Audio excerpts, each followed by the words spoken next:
Bon dia, hem vingut fins al Born per entrevistar avui a Mercè Vallejo, la coautora, juntament amb David Escamilla, d'aquest llibre, La Barcelona del Viento.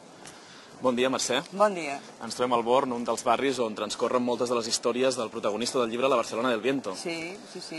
I on transcorre un bon tros de la Barcelona del Viento i un dels barris més bonics de Barcelona, no? Sens dubte. Sí. La primera pregunta, obrim foc. Què guanya el lector si compra el vostre llibre? Guanya una estona entretinguda, perquè si compres el nostre llibre vol dir que tens una certa curiositat sobre la ciutat de Barcelona. És igual que siguis de Barcelona, que siguis de fora de Catalunya o que siguis d'on sigui. Guanyes informació, guanyes una estona entretinguda, perquè no cal que vagis passejant per Barcelona per llegir-te el llibre. El que és bastant segur és que si llegeixes el llibre t'agafarà moltes ganes de passejar per Barcelona. Parla de passejar l'autora, Mercè Vallejo, així que passegem tots junts. Passegem.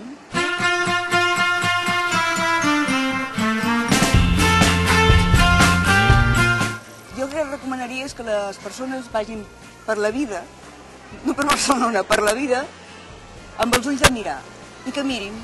Que no mirin només les llambordes que tenen davant, un pas davant de l'altre, sinó que aixequin el cap i mirin, vegin que hi ha cel, arbres, cases, i es preguntin per què i per què són així. Una recomanació, sens dubte, molt positiva i molt objectiva de la ciutat de Barcelona, que, com dèiem, recull el llibre de Carlos Ruiz Zafón, La sombra del viento, un best-seller dels més importants dels últims anys.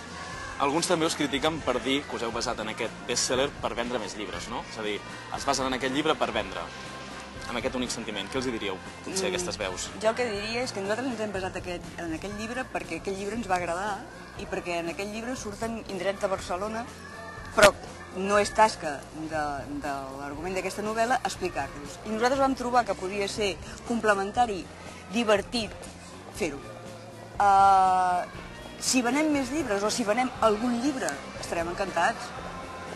Pel fet de vendre, hi ha molt pocs escriptors que visquin de vendre els seus llibres. En canvi, sí que és una petita contribució al saber de les persones i estimar Barcelona. Els diners sempre són secundaris i sempre ho han de ser.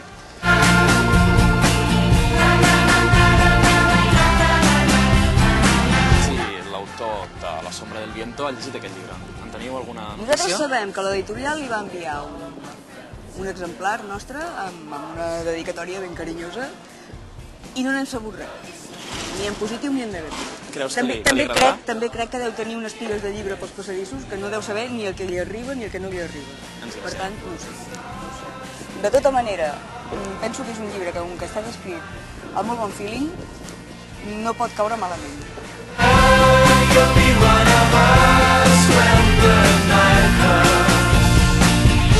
Hi ha alguna veritat amagada pels carrers de Barcelona o alguna mentida que ens hi feia constar, al Zafón?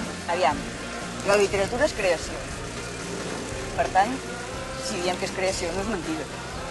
La literatura té una part molt important de fantasia que és el que la fa atractiva.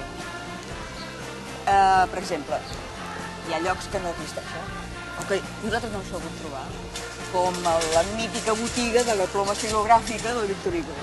Nosaltres no l'hem sabut trobar. Jo diria que no existia. O la llibreria cavernosa del Gustau Barceló al carrer Ferran. Jo l'he estat buscant i veure-la no l'he vist. En canvi, el cementiri dels llibres oblidats, allò a Gara del Teatre, com que és un carrer molt misteriós, poc transitat, molt multicolor ara, tu entres i vas mirant i dius, on deu ser, i potser et sembla que el veus de cua d'ull. I et gires i no.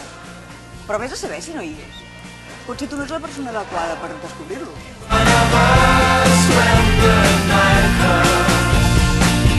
Ens podries dir un lloc per passar a Barcelona, un lloc que t'hagi sorprès durant la redacció d'aquest llibre?